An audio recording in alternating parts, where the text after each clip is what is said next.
Welcome to doctor Maitreyi's music therapy channel. இன்றைய பதிவில் needs அப்படின்ற ஒரு சின்ன டாப்பிக்கில் நம்ம பார்க்கலாம். நீட்ஸ்ன்னு சொன்னால் நம்மளுடைய தேவைகள். ஒருத்தருக்கு ஒரு விதமான தேவைகள் இருக்கும். நிறைய தேவைகள் தொடர்ந்து செய்ய வேண்டி வரும். அப்படின்னு வந்தால் அந்த நீட்ஸ் என்ற வார்த்தைக்கு there are varieties of needs is required. ஒன்று என்ன, ஃபைனான்ஷியல் நீட்ஸு, அப்புறம் வந்து சோஷியல் நீட்ஸ் இருக்கும், ஹவுஸ் ஹோல்டில் இருக்கிற நீட்ஸ் இருக்கும். அப்புறம் அந்த நீட்ஸ் வந்து ஒரு கேர்ள் சைல்டுக்கு வேறு மாதிரி இருக்கணும், பாய்ஸுக்கு வேறு மாதிரி இருக்கும். அப்புறம் வந்து ஒரு க்ரோன் அப் கேர்ள், ஒரு அடோலசன்ஸில் இருக்கிற கேர்ள்ஸ்க்கு இருக்கிற நீட்ஸ் எல்லாம் வேறு, ஒரு அடல்ட்ஹுட்டில் இருக்கிற கேர்ள்ஸ்க்கு கிடைக்கிற நீட்ஸ் எல்லாம் வேறு, தேவையான நீட்ஸ் எல்லாம் வேறு. அதே மாதிரி பாய்ஸ்க்கும் ப்ரீ அடோலசன்ஸில் இருக்கிற பாய்ஸ்க்கு இருக்கிற நீட்ஸ் தேவை, அடல்ட்ஹுட்டில் இருக்கிற பாய்ஸ்க்கு கிடைக்க வேண்டிய நீட்ஸ் எல்லாமே வேறு வேறு தான். There is varieties of needs. Social needs, economical needs, அப்புறம் வந்து ஃபைனான்ஷியல் நீட்ஸ் அப்படின்னு நிறைய வெரைட்டிஸ் ஆஃப் நீட்ஸ் இருக்குது. இந்த எல்லா நீட்ஸையும் நம்ம எப்படி அட்டைன் பண்ணுறது? ஒரு அடல்ட்ஹுட் வர வரைக்கும், யூஸே அப் டு 20th இயர் அது வரைக்கும் நம்ம என்ன பண்ணுவாங்க, பேரண்ட்ஸே நம்மளோட நீட்ஸ் எல்லாம் கவனிச்சுப்பாங்க. அவங்களால எல்லாம் முடியுமோ அந்த அளவுக்கு கவனிச்சுப்பாங்க. நம்ம ரெக்குயர்மெண்ட்ஸ் எல்லா நீட்ஸையும் நம்ம வந்து அதில் அடைஞ்சி அதுலேருந்து மேலே நம்ம டெவலப் பண்ண முடியும். ஆனால் அவங்களுக்குன்னு இருக்கிற லிமிடேஷன்ஸில் நம்ம எவ்வளோ நீட்ஸ் கேட்க முடியுமோ அவ்வளோதான் நம்ம நீட்ஸ் கேட்க முடியும். இப்போ நம்ம நிறைய பார்த்துருக்கோம்.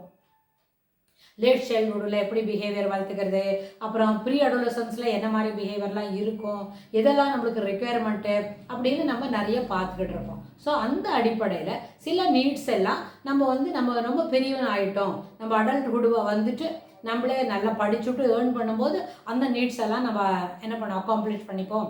பிஃபோர் தட் அப்பா கிட்ட கொஞ்சமாக கேட்டு திட்டமாக நம்ம இந்த வயசுக்கு என்ன வேணுமோ அந்த நீட்ஸை இப்போவே நம்ம கேட்டு வாங்கிக்கலாம் அப்படின்னு நம்ம சொல்லுவோம். சில நேரத்தில் நிறைய பேரண்ட்ஸ் என்ன பண்ணுவாங்க, பிள்ளைங்களுக்கு இதெல்லாம் தேவைப்படும், பிள்ளைங்களுக்கு இதெல்லாம் வேணும். எங்கேயாவது கடைக்கு போவாங்க, ஒரு ஷாப்பிங் போகிறோம்னு சொன்னால் அந்த மாலில் என்னவான நிறைய சாமான் புதுசாவோ கேட்ஜெட்ஸோ அப்படி எதாவது இருந்தால் நம்ம பிள்ளைங்களுக்கு இது வாங்கி கொடுக்கலாமே அப்படின்னு அவங்க வாங்கி கொடுப்பாங்க. நிறைய நம்ம அதனோட நீட்ஸ் எல்லாம் நம்ம அதை வந்து அக்காம்ப்ளிஷ் பண்ண முடியும். ஆனால் அதே சமயத்தில் சில நீட்ஸ் எல்லாம் நம்மளுக்கு தேவையே இல்லை. ஒரு 15-16 வயசு பையனுக்கு போய் ஒரு பெரிய ஐபேடு, அதுக்கு உண்டான ஒரு பாக்கி அதுக்கு பர்டைனிங் டு தட் இருக்கிற கேட்ஜெட்ஸ்லாம் நம்ம வாங்கிக்கணும்னு அவசியம் இல்லை. ஏன்னா அந்த நேரத்தில் அந்த வயசில் ஒரு 20-22 வயசு வரைக்கும் எல்லா இம்பார்ட்டன்ஸும் all focus ought to be given towards studies only. நிறைய வசதிகள் குறைவாக இருந்தால் கூட நல்லா படிக்கிற அளவுக்கு நம்மளை அதை தயார் பண்ணிக்கணும். ஸோ எல்லா ஸ்டூடெண்ட்ஸாக இருக்கிற வரைக்கும், ஸ்டூடெண்ட்ஷிப் முடிகிற வரைக்கும் all your focus of attention, your என்ன எல்லா மைண்ட் செட் டுவர்ட்ஸ் ஸ்டடீஸ் ரிலேட்டடாக தான் நம்ம வாங்கிக்கிறத பற்றி யோசிக்கணும். ஸ்டடீஸ் ரிலேட்டடாக இருக்கிற செய்திகளை தான் நம்ம வந்து அதை தான் நம்ம அடைஞ்சிக்கணும் அப்படின்னு நம்ம ஒரு மனசில் ஒரு வேகம் வச்சுக்கணும். ஆனால் அது எப்படி இருக்கும், நம்மளோட தகுதிக்கு தான் நம்ம. இப்போ நிறைய பெருசாக போனோம், ஒரு 4ஆம் கிளாஸ் பையனுக்கு போய் பெரிய ஆண்ட்ராய்டு ஃபோன்லாம் வேண்டாம், அப்பா ஃபோனையே கொஞ்சம் நேரம் விளையாடிட்டு அவன் கொடுத்துட்றான், he can return it back.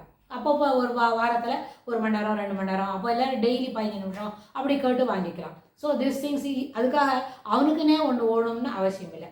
So அது மாதிரி அந்த நீட்ஸ் கேன் பி கொஞ்சம் நேரம் அட்டைன் பண்ணிவிட்டு that can be given back to who is owner of that, it can be given to them. So அது மாதிரி டென்டேட்டிவாக temporarily certain needs can be accomplish, then it can be given back to them. அப்படி பண்ணலாம். அது மாதிரி வரைச்சே இந்த needs எல்லாம் நம்மளுக்கு வரணும் அப்படின்னு இதெல்லாம் வேணும் அதெல்லாம் வேணும்னு சொன்னால் அதெல்லாம் என்ன வேணுமோ லிஸ்ட்டு போட்டு வச்சுக்கிட்டு நம்ம பெரியவன் ஆகிட்ட பிறகு வேலைக்கெல்லாம் போன பிறகு நம்மளுக்குன்னு ஒரு ஏர்னிங்ஸ் வரும்போது அப்போ நம்ம அப்பா அம்மா கிட்ட சொல்லி நம்மளுக்கு என்ன வேணுமோ, அம்மா நான் இதெல்லாம் வாங்கிக்கிறேன் அதெல்லாம் வாங்கிக்கிறேன் அப்படின்னு சொல்லி நம்ம பண்ணலாம். ஸோ இந்த மாதிரி இந்த நீட்ஸ் எல்லாம் அக்காம்ப்ளிஷ் பண்ணுறது அப்படின்ற அந்த கான்செப்டில் ஒரு நேரத்தில் என்ன பண்ணணும்னா எல்லாம் வாங்கி வச்சுக்கணும். எல்லாங்கிறது கீழே ஒரு ஃப்ளாரசன்ட் கலரில் அண்டர்லைன் பண்ணினா அத்தனையும் தேவையாக இருக்கும் அப்படின்னு ஆகும். How come it is possible? அதெல்லாம் நம்மளுக்கு வேணுமா, உபயோகப்படுத்த முடியுமா? வாய்ப்பே இல்லை. ஒரு வீட்டில் ஒருத்தர் ஹோம் தியேட்டர் பார்க்குறாங்கன்னு வைங்க, ஒரு தயார் பண்ணி வச்சுக்கிறோம் ஹோம் தியேட்டர்னு ஒரு நீட்ஸை நம்ம வந்து ரெடி பண்ணி வைக்கிறோம் அப்படின்னு சொன்னால் அதுலேருந்து நம்ம தினம் 24 மணி நேரமும் சினிமா பார்க்க போகிறோமா, 24 மணி நேரம் ஒரு டான்ஸ் ப்ரோக்ராம் பார்க்க போகிறோமா?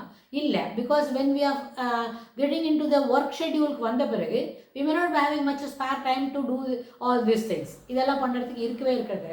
அப்போ என்ன செய்யணும், சினிமா பார்க்கணும்னா 4 hours வேணும், டான்ஸ் ப்ரோக்ராம் பார்க்கணும்னா ஒரு 3 hours வேணும். அப்போ 3 + 4 7 hours, ஒரு வாரத்தில் 7 hours செலவாக்குறதே ரொம்ப கஷ்டம். அப்போ ஒரே ஒரு சினிமா பார்க்குறதுக்கு அதுக்கு எதுக்கு ஹோம் தியேட்டர் அப்படின்னு வரும்போது, அதாவது ஒரு இந்த அனெக்டோட் எதுக்குன்னு கேட்டால், it is not pertaining to preparing home theatre at home, அது இல்லை. என்னன்னா, if it is required, needs வந்து யூட்டிலிட்டி வேல்யூக்கு தகுந்த மாதிரி தான் நீட்ஸை டெவலப் பண்ணிக்கணும்.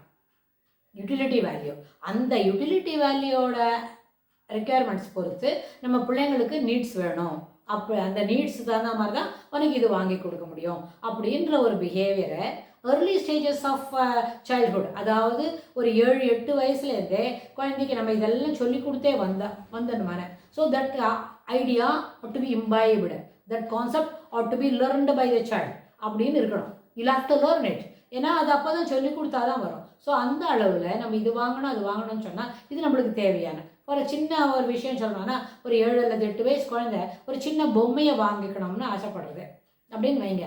அந்த பொம்மையெல்லாம் விளையாடுற வயசு அவளுக்கு தாண்டிடுச்சு. அந்த girl she is now 8 years, but she requires a Barbie பொம்மை இப்போ வாங்கணும்னு சொன்னால், 4-5 வயசில் பார்பியோட விளையாடினா நியாயம். 8 வயசுக்கு வந்தப்புறம் பார்பியோட விளையாடுறதுக்கு டைம் இல்லை. அதுக்கு பதில் சில கேட்ஜெட்ஸ், ஒரு ஐக்யூ டெவலப் பண்ணுற மாதிரி ஒரு கேட்ஜெட்ஸ் விளையாடிக்கணும்னு சொன்னால், அதுக்கு குழந்தைய நம்ம ரெடி பண்ணிவிட்டு, இனிமேல் பார்பி வேண்டாம், இதுதான் லாஸ்ட் பார்பியாக இருக்கணும், இனிமேல் தொடர்ந்து கடைக்கு போச்செல்லாம் பார்பியை வாங்கிட்டு வரக்கூடாது, அந்த மாதிரி டால் இல்லை, so you can have it, better things for your age அப்படின்னு சொல்லி அந்த குழந்தைய எஜுகேட் பண்ணி அதை சொல்லி கொடுத்தாக்க, அந்த நீட்ஸோட ரெக்குயர்மெண்ட் அதை யோசித்து வாங்கக்கூடிய ஒரு மனப்பான்மையை அந்த குழந்தைக்கு நம்ம சொல்லி கொடுத்தா, ஓவர் த பீரியட், அதாவது இந்த அடோலசன்ஸ் முடிஞ்சு அடல்ட்ரோட ஆரம்பிக்கிற 21 அல்லது 22 வயசில் the child learns that. So அது மாதிரி நீட்ஸை எப்படி நம்ம ரெக்குயர்மெண்ட்டுக்கு தகுந்த மாதிரி, யூட்டிலிட்டி வேல்யூக்கு தகுந்த மாதிரி அதை நம்ம சரிப்படுத்திக்கணும்னு தொடர்ந்து பார்க்கலாம். தேங்க்ஸ் ஃபார் வாட்சிங்.